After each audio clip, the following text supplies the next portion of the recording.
Jangan lupa untuk install aplikasi CNBC Indonesia dan bisa di-download di Play Store dan juga App Store untuk mengikuti perkembangan berita informasi terkait ekonomi dan juga bisnis. Ya Erwin, ramai kabar beredar terkait pro dan kontra penetapan bea materai menjadi satu tarif yakni Rp10.000 yang dikeluarkan oleh pemerintah dan juga DPR RI. Bagi sebagian besar investor di pasar saham, kebijakan ini dianggap kebijakan yang membuat rugi untuk mereka tentunya dalam bertransaksi di pasar saham. Apalagi bagi para investor pemula yang melakukan transaksi jual ataupun beli saham dengan jumlah yang kecil. Nah, seperti apa selengkapnya akan kita ulas bersama dalam Investor Resah dipungut bea materai. Nah, di sini sejak September lalu memang pemerintah dan DPR RI memang sudah resmi untuk mengenakan satu tarif bea materai untuk transaksi berupa dokumen kertas maupun non kertas di tahun 2021. Untuk nominalnya sendiri nantinya tarif bea materai ada di angka Rp10.000 menggantikan bea materai begitu yang memang sudah ada, yakni materai Rp3.000 dan juga Rp6.000. Kebijakan ini juga tertuang dalam Undang-Undang Nomor 10 Tahun 2020 tentang aturan mengenai bea materai di tanah air. Dan juga dalam kebijakan tersebut juga merangkum terdapat 6 buah dokumen yang memang tidak akan dikenakan bea materai atau dokumen yang bersifat perdata, dan apabila mengamati penjelasan pada pasal 3 ayat 2 huruf D dinyatakan bahwa surat berharga termasuk di dalamnya ada saham obligasi, cek biliat giro, aksep, wesel, sukuk, surat utang, waran, option dan juga deposito dan juga sejenisnya atau termasuk surat kolektif saham, bahkan sekumpulan surat berharga lainnya juga akan dikenakan bea materai sebesar Rp10.000. Terkhusus untuk transaksi di bursa saham nantinya atau tepatnya di tahun depan setiap laporan transaksi atau trade confirmation TC tanpa batasan nilai nominal yang diterima oleh investor sebagai dokumen transaksi surat berharga akan dikenakan bea materai sebesar Rp10.000 per dokumennya.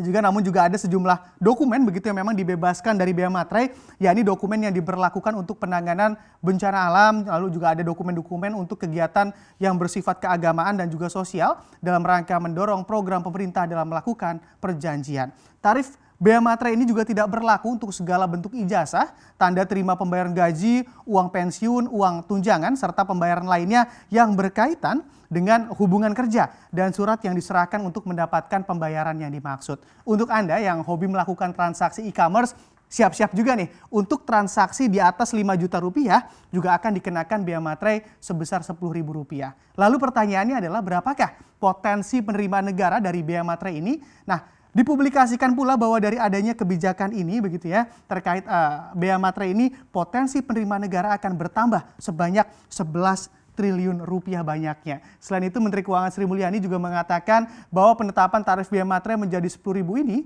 telah mempertimbangkan situasi di tengah pandemi COVID-19 saat ini. Lalu seperti apakah pendapatan negara di tengah pandemi COVID-19 yang mewabah saat ini? Bisa kita lihat di slide selanjutnya.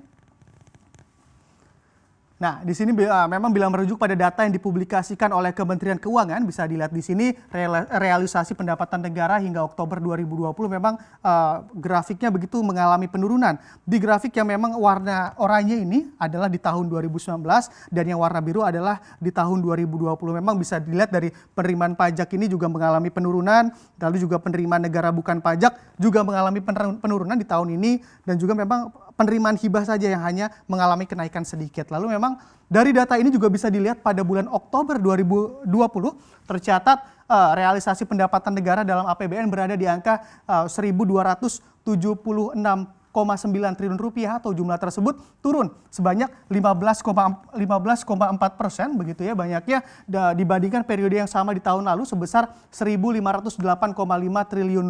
Dan juga memang apabila kita melihat begitu ya secara rinci penerimaan perpajakan juga turun sebesar 15,6% dan juga menjadi Rp991 triliun saja. Lalu penerimaan negara bukan pajak juga ikut turun begitu, memang di sini menjadi Rp278,8 triliun dan sementara penerimaan hibah meningkat 439,7% dari 1,3 triliun pada Oktober 2019 menjadi 7,1 triliun rupiah di Oktober 2020 ini. Walau dengan adanya aturan bea materai, negara juga jadi cuan belasan triliun banyaknya, namun atas aturan ini pula membuat sejumlah investor, khususnya investor di pasar saham mengeluh atas kebijakan bea materai ini. Bisa kita lihat di slide selanjutnya. Nah, di sini kebijakan terkait bea materai ini memang cukup ramai di lini masa, khususnya yang berkaitan dengan informasi pasar saham tanah air. Bahkan sejumlah petisi begitu ya juga beredar ataupun untuk melakukan penolakan terhadap kebijakan ini. Salah satunya petisi yang digagas oleh akun anonim bernama Investor Retail Kecil dan mencari dukungan sebanyak 5.000 tanda tangan dalam petisi yang dibuat olehnya, dan juga di petisi tersebut terdapat tulisan yang menyampaikan sebuah keluhan yang merujuk pada meminta pemerintah untuk merevisi biaya materai per trade confirmation atau TC, dan selain itu juga ada yang meminta untuk setidaknya aturan biaya materai ini dapat diberlakukan untuk transaksi di atas 100 juta saja agar tidak memberatkan investor retail kecil. Banyak pula yang beranggapan bahwa aturan ini bertolak belakang begitu dengan tujuan pemerintah dalam program Yuk Nabung Saham, karena memang mengajak masyarakat sebanyak-banyaknya untuk menabung di pasar saham. Namun andai ada aturan seperti ini begitu ya, dikhawatirkan investor pemula atau investor yang bertransaksi dalam jumlah kecil akan enggan untuk masuk dunia pasar saham tanah air. Lalu atas hal ini bagaimanakah respon dari pemerintah atas penolakan yang disuarakan oleh masyarakat ini? Bisa kita lihat di slide selanjutnya.